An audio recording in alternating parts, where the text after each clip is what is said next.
আসসালামু আলাইকুম প্রিয় দেশবাসী, দেশ থেকে এবং প্রবাস থেকে যারা এই মুহূর্তে আমার এই ভিডিওটি দেখছেন সবাইকে আন্তরিক অভিনন্দন। আমি এই মুহূর্তে আপনাদের সাথে সংযুক্ত আছি জাপানের টোকিও শহর থেকে আপনাদের সাথে কথা বলছি। আপনারা এই মুহূর্তে জানেন দেশে যে পরিস্থিতি সেটা সম্বন্ধে সবাই এই মুহূর্তে অলরেডি অবগত হয়ে গেছেন যে পরিবর্তনটা আসার জন্য যে আন্দোলনের যে এক দফা দাবি, ছাত্ররা সেই এক দফা দাবি পূরণে সফলতা পেয়েছে আলহামদুলিল্লাহ। মহান আল্লাহর কাছে শুকরিয়া আদায় করি। এই জন্য আসলে এই এক দফা দাবিতে ছাত্রদের যে ভূমিকা তারা দেখিয়ে দিয়েছে, আসলে সারা পৃথিবীতে ছাত্রদের, বাংলাদেশের ছাত্রদের তারা কতটা সাহসিকতার পরিচয় দিয়েছে এবং তারা দেখিয়েছে যে কিভাবে অধিকার আদায় করতে হয়। আসলে এই ইতিহাসটার সাক্ষী যদি সরাসরি হতে পারতাম নিজেকে ধন্য মনে করতাম। তারপরও এই আন্দোলন শুরু হওয়ার পর থেকে শুরু করে এখন পর্যন্ত বিভিন্নভাবে অ্যাক্টিভ ছিলাম এবং আসলে ছাত্ররা চাইলে যে সব কিছু সম্ভব এটা আবারও প্রমাণ হয়ে গেল। এক সপ্তাহ আগে এই জায়গা থেকে দাঁড়িয়ে দেশের পক্ষে, দেশের ন্যায়ের পক্ষে ছাত্ররা কথা বলছিল, সেই ন্যায়ের পক্ষে কথা বলেছি ঠিক এই জায়গাটায় দাঁড়িয়ে।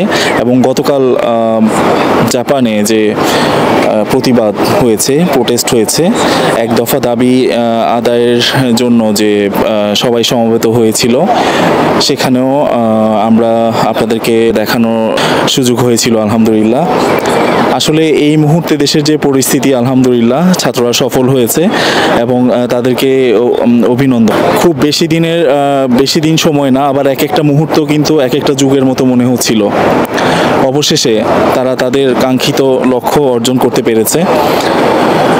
সাময়িকভাবে কাঙ্ক্ষিত লক্ষ্য অর্জন করতে পেরেছে এটা ঠিক আছে, বাট এই মুহূর্তে কিন্তু একটা গুরুদায়িত্ব কিন্তু আপনাদের উপর বর্তায়। কারণ সামনের বাংলাদেশ আপনাদের দিকে তাকিয়ে আছে। একটা যোগ্য নেতৃত্ব, যোগ্য সরকার প্রধান বাংলাদেশের জন্য প্রয়োজন। আপনাদেরকে বিশ্রামে চলে গেলে হবে না, আপনাদেরকে অবশ্যই যোগ্য নেতৃত্ব সিলেক্ট করে এবং ওদেরকে সর্বোচ্চ সহযোগিতা করে আপনাদেরকে সাহায্য করতে হবে।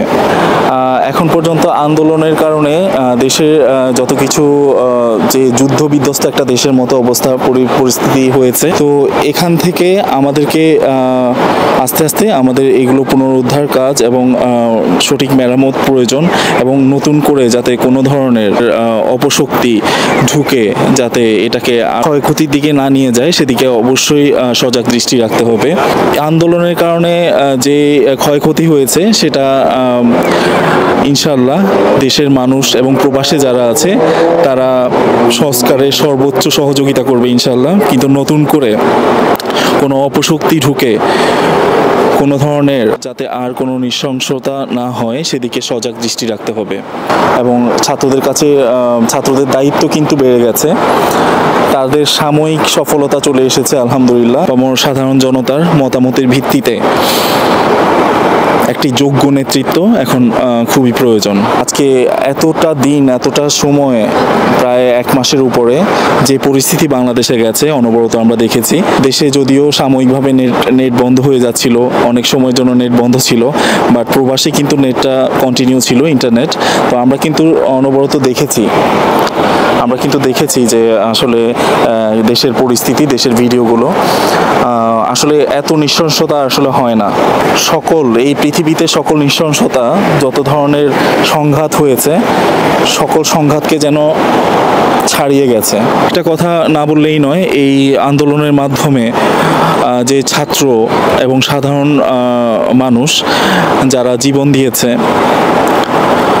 দিয়ে আজকে এই সফলতা এসেছে, তাদেরকে কোনোভাবেই ভুলে যাওয়া বা কোনো এই আনন্দের মধ্যে দিয়ে তাদেরকে ভুলে যাওয়ার কোনো সুযোগ নেই। এই বাংলাদেশ যতদিন আছে এই ছাত্র, এই সাধারণ মানুষদেরকে অবশ্যই মনে রাখতে হবে। মানুষের যে স্বাধীনতা, কথা বলার স্বাধীনতা থেকে সব রকমের স্বাধীনতা কিন্তু এদের মাধ্যমেই অর্জিত হয়েছে। এখন থেকে মানুষ প্রাণ খুলে কথা বলতে পারবে, আমার বিশ্বাস ইনশাআল্লাহ। আর কোনো দুর্নীতি এই দেশে হবে না, কোনো ভেদাভেদ হবে না, বৈষম্য হবে না ইনশাআল্লাহ। আপনারা অবশ্যই এখন থেকে সজাগ দৃষ্টি রাখবেন, কারণ আপনাদের দ্বারাই সম্ভব এই পরবর্তীতে বাংলাদেশটাকে সঠিকভাবে এগিয়ে নিয়ে যাওয়া। তো আমি আসলে যারা প্রাণ দিয়েছেন এই সংঘাতে, এই আন্দোলনের মাধ্যমে যারা প্রাণ দিয়েছেন তাদের কথা বলছিলাম। অবশ্যই তাদেরকে যথাযথ মর্যাদা দিতে হবে এবং সবসময় তাদেরকে মনে রাখতে হবে। এবং তাদের যে পরিবার, আসলে মানুষের ক্ষতিপূরণ এটা কখনোই সম্ভব না, কিন্তু তাদের মাধ্যমে তাদের পরিবার যে বেনিফিটেড বলতে তাদের ফ্যামিলির একটা দায়িত্ব তাদের মধ্যে ছিল। তো আমাদের যে ছাত্র সমাজ আছে, যারা এই আন্দোলনে নেতৃত্ব দিয়েছেন, তাদের কাছে আমার আকুল আবেদন যে এই ছাত্রদের পরিবার এবং সাধারণ মানুষ যারা এই আন্দোলনে অংশগ্রহণ করে তাদের জীবন দিয়েছেন, তাদের পরিবারকে সব সময় মনে রাখতে হবে ইনশাল্লাহ, এবং তাদেরকে সর্বোচ্চ সহযোগিতা করতে হবে। সব জায়গায় কিন্তু রন্ধ্রে রন্ধ্রে দুর্নীতি ছড়িয়ে গেছে। সব জায়গায় কিন্তু এই ধরনের সন্ত্রাসী কার্যক্রম করে নেতা, হ্যাঁ, তাদেরকে কিন্তু আপনাদেরকে সজাগ দৃষ্টি রাখতে হবে। আর কোনো ধরনের সন্ত্রাসীকে দেশ ছেড়ে পালানোর সুযোগ আপনারা দিবেন না। সবাইকে বিচারের আওতাধীন অতি দ্রুত করতে হবে। এদেরকে কোনোভাবে পালাতে দেওয়া যাবে না। আসলে বিচারের মূল কেন্দ্র কিন্তু একটাই, যেখান থেকে আপনার এই লিডটা এসেছে, যে অস্ত্রের মুখোমুখি করে জীবন দিতে হয়েছে, হ্যাঁ, তাদেরকে কিন্তু উপর থেকেই লিড দেওয়া হয়েছে। কিন্তু আপনি যদি বিচার করতে যান, তাহলে যারা লিড দিয়েছে তাদের বিচার কিন্তু আগে করতে হবে।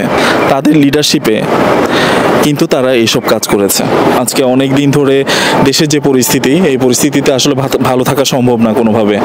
যতই সামান্য থাক, হয়তো বা তথাকথিত কন্টেন্ট ক্রিয়েটার মতো মিলিয়ন আমার সাবস্ক্রাইবার বলেন, মিলিয়ন ফলোয়ার বলেন, এরকম কিছু নেই।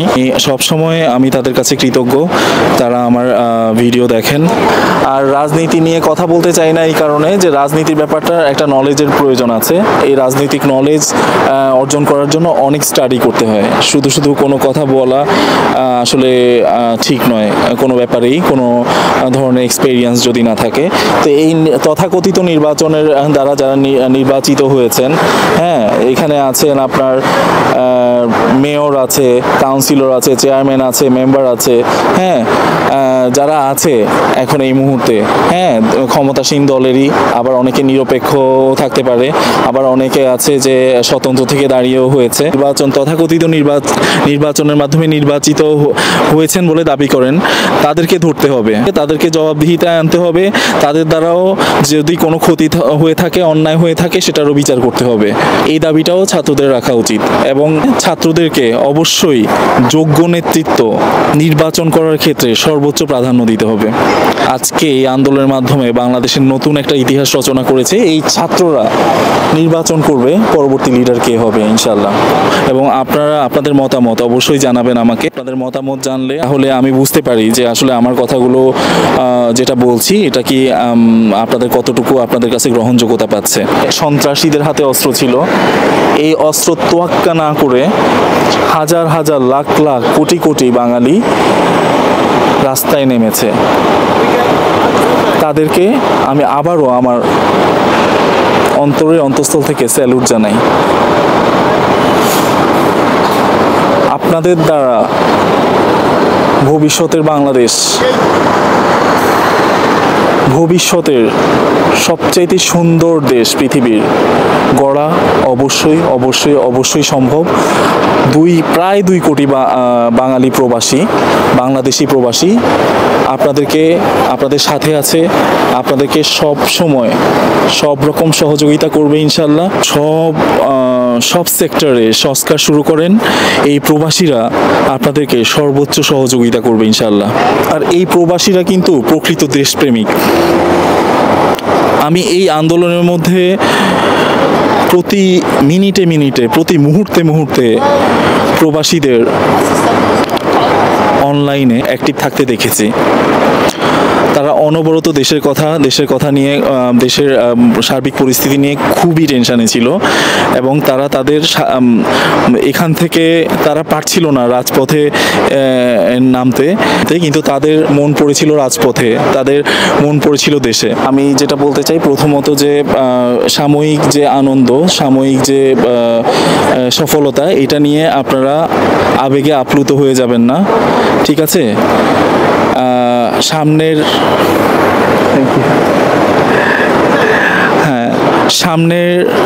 সামনের সময়গুলো কিন্তু আরও চ্যালেঞ্জিং। আর এটা গণতান্ত্রিক দেশ, এই গণতন্ত্র, মানুষের কথা বলার অধিকার, গণমাধ্যমের সংবাদ প্রচারের অধিকার, সব কিছু নিশ্চিত করতে হবে। এবং দেশ সংস্কারের কাজে আশা করি ছাত্ররা এবং সাধারণ জনগণ এবং প্রশাসন এবং সকল ভবিষ্যতে যে নেতাকর্মীরা আসবে, সবাই মিলে দেশটাকে সারা পৃথিবীর যে উন্নত দেশগুলো আছে এগুলোর কাতারে ইনশাল্লাহ নিয়ে আসবে, এই প্রত্যাশা ব্যক্ত করছি। গণমাধ্যম যে কাজটা করেছে, সাহসিকতার পরিচয় দিয়েছে। গণমাধ্যম কর্মী যেভাবে সাধারণ মানুষের সাথে ছিল, সাধারণ জনগণের সাথে ছিল, এই আন্দোলন পুরো কাভার করেছে, সাহসিকতার পরিচয় দিয়েছে, তাদেরও ধন্যবাদ অবশ্যই প্রাপ্য এবং তাদের প্রাপ্য সম্মান অবশ্যই দেবেন। যে গণমাধ্যমগুলো সত্য এবং ন্যায়ের পথে ছিল, যে মুখপাত্রগুলো ছিল, যে সাংবাদিকরা আছে, হ্যাঁ, তাদেরকে অবশ্যই এই সাহসিকতার জন্য পুরস্কৃত করতে হবে। আমরা সকল বাংলাদেশি ন্যায়কে ন্যায়, অন্যায়কে অন্যায় বলার সৎসাহস রাখি। আসলে দলমত নির্বিশেষে আপনাকে ন্যায়কে ন্যায় এবং অন্যায়কে অন্যায় বলার সৎসাহস থাকতে হবে। শেষ করছি আজকে আমার ভিডিওতে। যদি আপনাদের কোনো মতামত থাকে অবশ্যই জানাবেন। আর আগামীর বাংলাদেশ, সুন্দর এক বাংলাদেশ, সারা পৃথিবীর উন্নত দেশের কাতারে একটি দেশ আমরা প্রবাসীরা এবং সারা বাংলার আপামর জনতা দেখতে চায়। এই অভিপ্রায় ব্যক্ত করে, এই অভিমত ব্যক্ত করে, এই আশা নিয়ে আজকের মতো বিদায় নিচ্ছি। ভালো থাকবেন। আসসালামু আলাইকুম ওয়া রাহমাতুল্লাহি ওয়া বারাকাতুহু।